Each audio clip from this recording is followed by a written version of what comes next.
भैरव और बबलू दोनों ही एक गांव के मित्र थे और दोनों ही एक साथ नौकरी की तलाश में निकले थे। मेरी नौकरी तो पक्की है क्योंकि मुझे तुमसे अधिक ज्ञान है। ज्ञान तो उसके पास भी है जिसने कभी पुस्तकों का अध्ययन नहीं किया। हर किसी के ज्ञान और काबिलियत का अपना महत्व होता है। ज्ञान कभी छोटा या बड़ा नहीं होता। तुम ऐसी बातें करके अपना जी बहलाते हो या औरों का? तुम चाहो जो समझो। कितने बार कहा है कि मुझसे थोड़ा गणित और हिसाब का किताब ज्ञान लो, मगर नहीं। पता नहीं क्या सोचकर तुमने हिंदी और संस्कृत जैसे विषयों में रुचि दिखाई। विषय कोई भी हो, उसमें रुचि कितनी है और उसके प्रति समर्पण कितना है, ये मायने रखता है। तुम और तुम्हारी बातें मेरी तो समझ से परे हैं। और फिर बबलू को एक विद्यालय नजर आता है। चलो इस विद्यालय में बात करते हैं। इस छोटे से विद्यालय में? जहाँ विद्या का स्थान वो छोटा कैसे हो सकता है? तुम्हें आना है तो आओ, नहीं तो मैं जा रहा हूँ। अच्छा चलो ठीक है, चल कर देखते हैं। दोनों ही भैरव और बबलू को उसी विद्यालय में अध्यापक के पद पर नौकरी मिल जाती है, पर भैरव की तनख्वाह बबलू से अधिक होती है। देखा, मेरी तनख्वाह तुमसे अधिक है।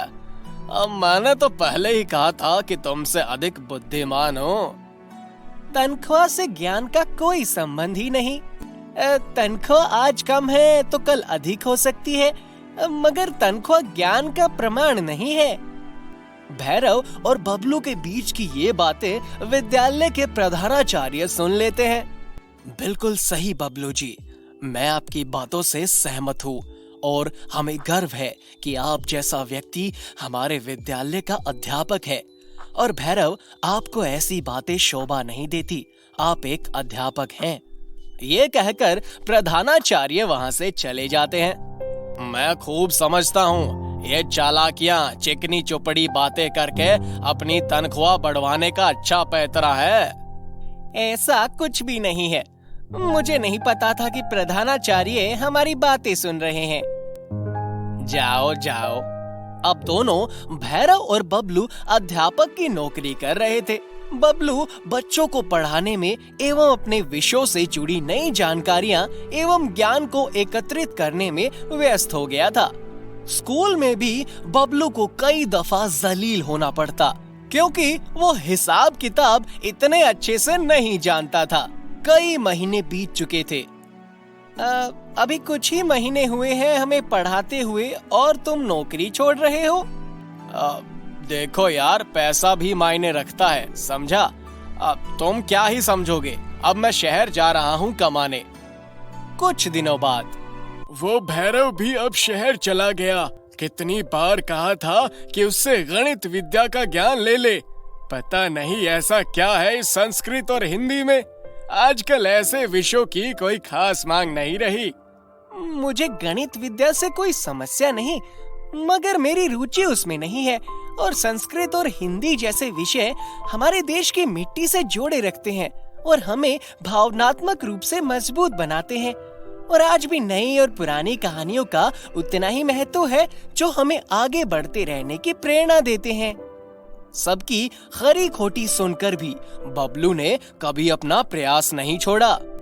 भैरव आए दिन लोगों की बातों में आ जाता और पैसों के लालच में आकर हर काम को थोड़े ही दिनों में बदल लेता, जबकि बबलू को अपनी रुचि एवं विषयों पर पूर्ण विश्वास था और लोगों की बातें सुनकर भी वो अपने कार्य में अड़िग था।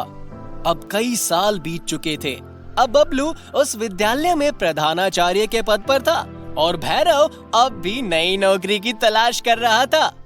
देखो, आज मेरा बबलू उस भैरव से अधिक सफल है। हाँ, सही कहा। बबलू सही कहता था, हमें अपने कार्य के प्रति समर्पित होना चाहिए। कोई भी कार्य बड़ा या छोटा नहीं होता। इस बार भैरव फिर नौकरी की तलाश में भटकता हुआ बबलू के विद्यालय पहुंचता है। आओ भैरव, चिंता मत करो, मैं तुम्हें नकारा निकम्मा कहकर ताना नहीं दूंगा। तुम एक अच्छे अध्यापक हो और तुम मेरे यहाँ नौकरी कर सकते हो। मैं तुम्हें तनख्वाह भी अच्छी दूंगा। शुक्रिया। जरूरी ये नहीं कि हम किस क्षेत्र से हैं, हमारा विषय क्या है, हमारी तनख्वाह कितनी है, क्योंकि अलग अलग लोगों के अलग अलग तर्क होते हैं। वो क्या सलाह देते हैं या ताना देते हैं ये मायने नहीं रखता। मायने रखता है कि हम अपने विषय एवं कार्यों पर भरोसा एवं उसमें निरंतरता रखें। हम इंसान का जीवन भी बिल्कुल उस खरगोश और कछुए की कहानी जैसा ही तो है।